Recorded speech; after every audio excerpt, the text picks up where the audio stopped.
Welcome back, friends. Zach here, reseller, and it's Monday morning. It's a beautiful day up here in northern New Mexico, and so I wanted to start out this week by sharing with you everything I sold online in the past 48 hours on eBay. The majority of these items are clothing items and shoes, but there are a few sprinkled in hard goods that I'll share with you as well. And as always, I'll share with you the brand, some of the material, why I like the item or the brand itself, and I'll give you some ideas on different words I use in the title as well as the description box to hopefully give you a better idea of how to move these items or items that are popular to resell online faster and help make you more money. So let's get this thing going. So this first item is a Cabela's men's chore coat. This coat I purchased last summer at a garage sale for just $2. It did sell for only $20 plus shipping, but it does have some color fade spots on the back, probably from them using detergent that was cheap. So the item wasn't in great condition, and Cabela's isn't a brand that I love to resell a whole lot. It is good quality stuff, but it just doesn't have a whole big following on the resale market for most of their items. I did, however, use good descriptive keywords. I did let the buyer know that it was made of canvas, that it was fleece lined, and that it also had a beautiful Aztec print. And I was good about listing all of the flaws. And you definitely want to do that with used clothing items because the majority of the items you are going to be selling might have some issues. So just get used to being good about being honest about the products you're moving, and it'll save you a lot of trouble down the road. I had to learn that the hard way my first year of reselling, but I'm a lot better about it now, and so it's just better to play from up front. Okay, my next item I have to share with you is a Jung Maven men's collared pullover sweater. This item I purchased just a few months back up in Durango, Colorado at their Goodwill. I did pay up on this item. I paid $6.99 for it, but what helped me to decide to purchase this was simply just looking up the sell-through rate. It wasn't a brand I was familiar with, but what helped was it had a catchy tag that caught my eye.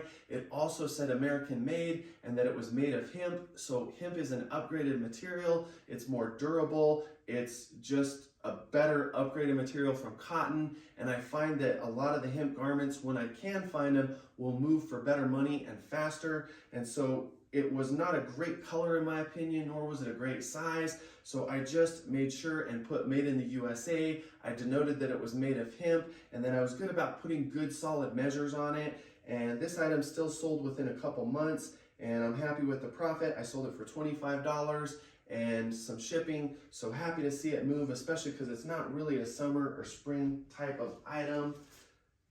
And so lately I've had a lot of good denim sales. Denim's just been something I've been able to source a lot lately. These are Area FR flame resistant jeans.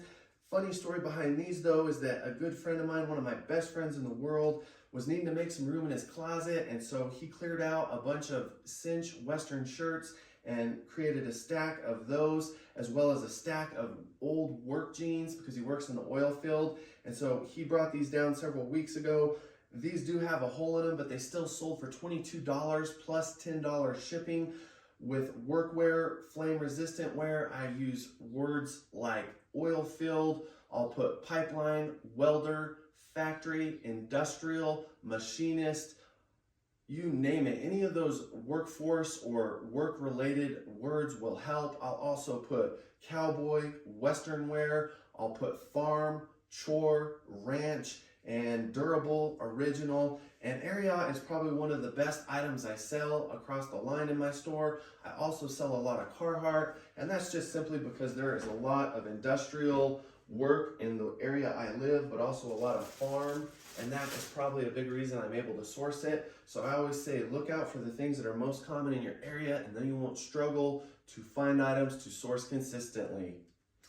So right here is a Dallas Cowboys authentic quarter zip. It's a deep pile Sherpa material. It is a woman's fit, but which is okay. But I just sourced this past weekend.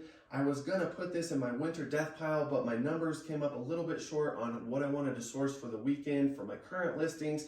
So I decided to go ahead and just list this now. I probably listed this a little low because it only sold for $13 and it sold really quickly. and I wish I would have now put it up for a little bit more, but I was unable to identify this as being sold on eBay. Didn't really have much of a sell-through rate, and that's probably because the brand is not the strongest brand.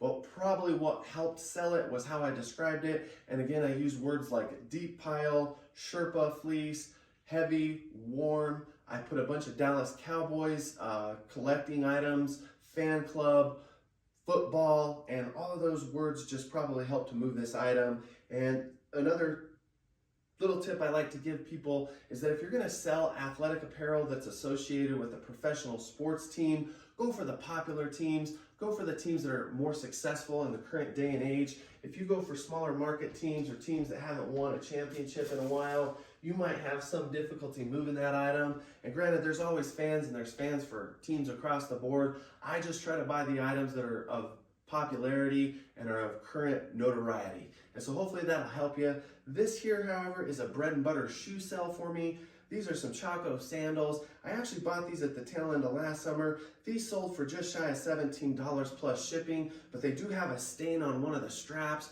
so that's probably why they didn't sell for as much. Typically, I do free shipping on a lot of my sandals and a lot of my older beat up tennis shoes, and I just do that to help move the item a little bit quicker. That does, however, mean I have to eat some of the costs, so I'm not so certain why I added shipping on this item, but typically with most Chaco sandals, I'll price them in the low 30s with free shipping, and I might be willing to work down towards the low 20s. These guys here were flawed, and I'd had them for a while, so I was just willing to take a lower offer on them.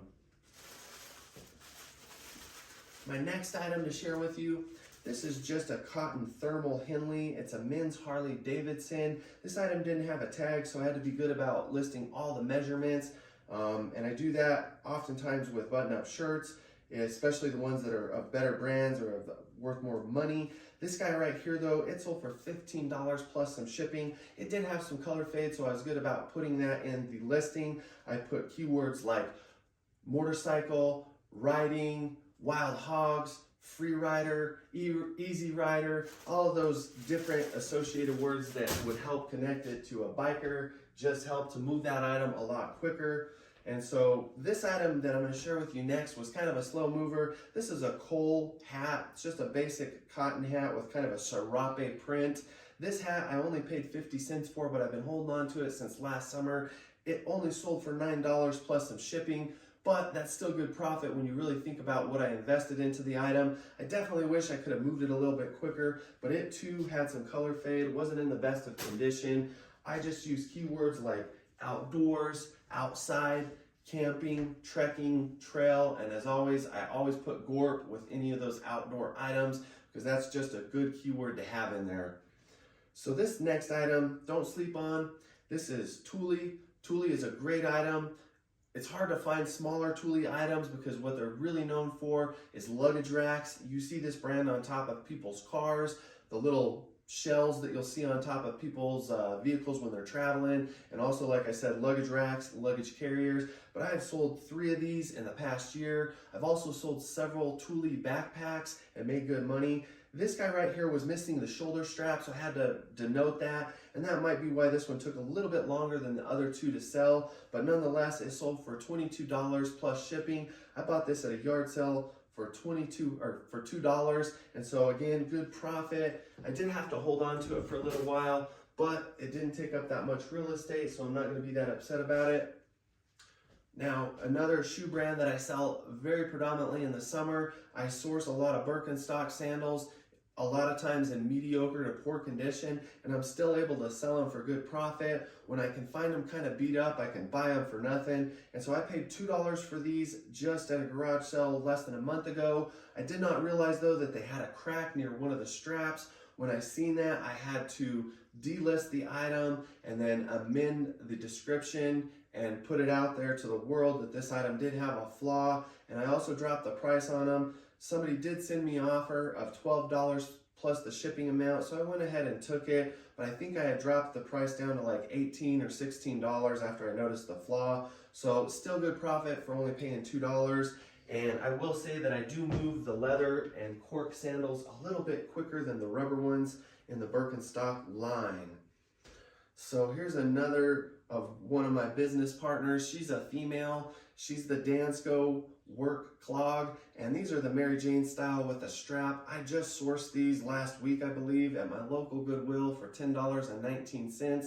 These sold on an offer of $36 plus a good amount of shipping. Typically with Danskos, I might do free shipping if they're beat up, but if they're in better shape and better condition, I try to tack on a little bit of shipping because they're just really heavy. And I also try to do that with workwear, boots, cowboy boots, and any footwear that just might weigh more, because if it's gonna have to go across the country, I don't wanna have to eat that kind of cost. I can afford it with sandals and tennis shoes, but this is another example of a Birkenstock sale. Picked these up for $2. Now I did have to clean these, so I put a couple minutes of elbow grease into them. These are the clog style, and I forget the series behind them, but they were a good size. They were still in good enough shape that I felt like they were worth cleaning. And these also sold for $36 plus some shipping, which is not a bad return on my investment of $2. So happy to see them move. I'm getting down to the last of this pile, so I'm gonna try to move a little bit quicker. These are just some Simms zip-off convertible fishing pans. I have had these for a while, but I purchased them in the winter months. They're also wide in the waist and short in the legs, and Simms just isn't moving as good as it used to, but I used good keywords. I definitely put in the title that they were zip-off convertible, and in the description box, I put fly fishing, sport fishing, ocean, river, lake, lightweight, and packable, and those are all typical keywords I would use on fishing items. I do love selling outdoor items, hiking gear, gore, but I love selling hunting gear as well as fishing gear when I can find it. Just remember that those kind of things are more seasonal, so you may have a hard time selling them year round. Always be thinking about what you're selling and what time of year you're selling it, but also what time of year you're sourcing items. That is something that's helped me in the past year and helped me to decide on some purchases. So another bread and butter brand for me. These are some cool Raptor hiking shorts. Haven't had these but for a few months. I sourced these in Albuquerque, New Mexico at a Goodwill for $4.99. I sold these for $16 and some change plus shipping. This pair, if I remember right, had a small spot on the back. I bought another pair that were in better condition and sold them for low 20s. That's just about the range I sell them for. I love to sell cool jackets. I love to sell cool pants. I don't do as good on their button-up shirts, so I tend to refrain from them. But for the right price, I would still source them if you could find them at a yard sale or a garage sale. So happy to move these items. This pair of shorts I went ahead and put in a plastic storage container, and I'm just going to slip it in a mailer. I'm trying to make the movement towards putting more of my smaller garments in clear plastic storage items so I can compress and hold more items, because I do operate out of my home, and that can make it a little bit hard to fit when you're trying to grow a business. So those are probably challenges you might come across, or maybe you've already came across if you're a reseller who's been doing this longer than me. You could relate. All right, down to the last few items. This is a pair of Volcom Solver pants. These sold for $17 and some change plus shipping. I picked these up at a garage sale for $3. I did try to wear these for myself for a while. They just didn't fit right. As I've gotten older, I've gotten bigger around the waist and heavier, and that just is Mother Nature, time, and me loving food. But nonetheless, I'm still happy to see these move. I use keywords like skateboarder, streetwear, surfer. I put some of Volcom's own slogans, such as true to this, embrace the strange, and I was just really good about describing them. They do have some color fade. They're not in ideal condition, they're in good condition. And so last two items of the day, I've got this Kangol sweater. This is an item that I wore for a long time. I had it in the closet. I've since stopped wearing it. It had several creases from drying it. It didn't have any stains, but it did have several flaws, and for some reason the creases in it were probably something I could have addressed, but because I wasn't wearing it, I just decided to move it. I don't remember what I paid for it initially, but it did sell for $15 plus some shipping, so happy to see it go. I don't source much Kangol. I know it's popular, just not something I find a lot, but something I decided to move and clear some space in my own closet. So last item of the day, I've had this Yeti Yonder bottle since last summer. It sold for $16 plus shipping. I bought 2 of these as part of buying a lot of clothing and some other hard goods last summer from a wealthy individual during a garage sale. The other bottle moved quicker and for more money. It was a bright pink that may have helped it to sell a little faster, but I'm still happy to move this. I believe I paid $4 for it. It is new with tags. Probably could have sat on it longer and made a few more bucks, but I'm happy to see it go. It's a good item to sell this time of year. Good keywords would be hiking, camping, training, gym, exercise, running, and those will just help to get you more money and quicker sales. So hopefully you find all these items that I shared with you helpful. Maybe it'll help to grow your knowledge of the game. As I always say, doing more market research and understanding more brands will only help your game. It will help your sales and help you to get to a higher state with your business so you can scale. But I'm gonna go ahead and wrap this thing up because I'm talking for too long now. If you like this video, please reach out there, hit that like button, make a comment, or please subscribe. I'm out.